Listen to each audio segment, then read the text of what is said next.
હવે ઈ ચોકલેટના આપણે નાના નાના એવા ભાગ કરી નાખશું. આવા શબ્દાવાળી ચોકલેટ છે. આ છે આખી સળંગ આવી આમ બોક્સમાં, મતલબ આવી. હવે એમાં એનો જે ચોથો ભાગ છે એ કોને આપે છે? તો કે રાજીને.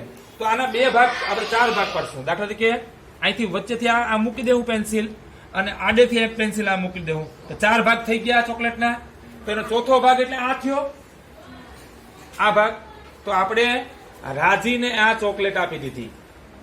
સોરી, રાજીને આ ચોથો ભાગ આપી દીધી. તો ચોથો ભાગ છે તો આપણે એને લખશું તો કે કુલ ભાગ કેટલા ચોકલેટના? તો કે 12 છે. એનો ચોથા ભાગમાં કેટલા ટુકડા થાય? તો કે 3. તો આપણે આમ લખશું 3/12. હવે આનું શોર્ટ ફોર્મ આપણે લખવું હોય તો 1/9 આ રાજીને 1/4 ચોકલેટ મળી. હવે જુઓ એના પછી કોણ છે? હવે સુગાથા અને શીલાને છઠ્ઠો ભાગ મળે છે. કેટલામો? છઠ્ઠો ભાગ મળે છે. તો હવે જુઓ અહીંયા આ આખી ચોકલેટ, બરોબર. હવે એના 6 ભાગ કરવાના છે. તો આ એક ભાગ, આ બીજો ભાગ, આ ત્રીજો ભાગ, આ ચોથો ભાગ, આ પાંચમો ભાગ ને છઠ્ઠો ભાગ.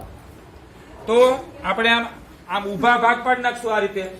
એક જ મિનિટ, બરોબર. આ પેન્સિલો આડી મૂકી દે, હું બોલ પેન નહીં બધું. થઈ ગયા 6 ભાગ. 1 2 3 4 5 6. તો એમાં સુગાથાને અને બીજું કોણ છે? શીલા. આ બે ને છઠ્ઠો ભાગ મળે.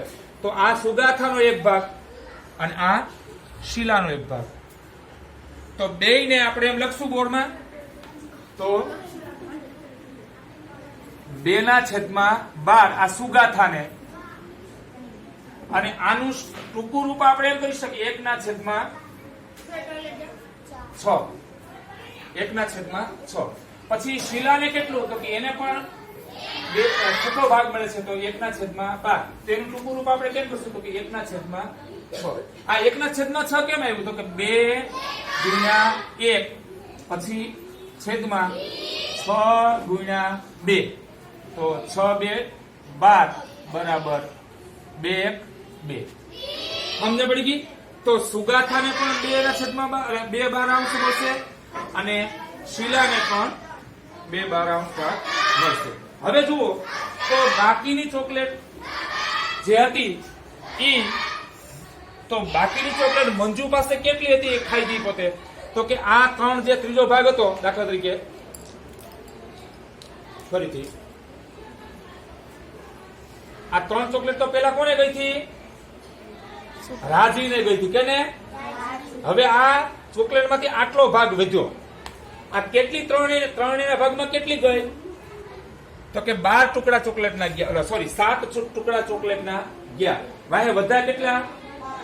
5 ટુકડા. તો આપણે એમ લખી શકશું તો 5/12. તો આ કોને મળ્યો? મંજુને. વાત સમજાઈ ગઈ? તો આ રીતે આપણે કોઈ પણ વસ્તુના વિભાગ પાડી શકીએ. સમજાઈ ગયું? બરોબર. Okay, ready. વાહ, સરસ.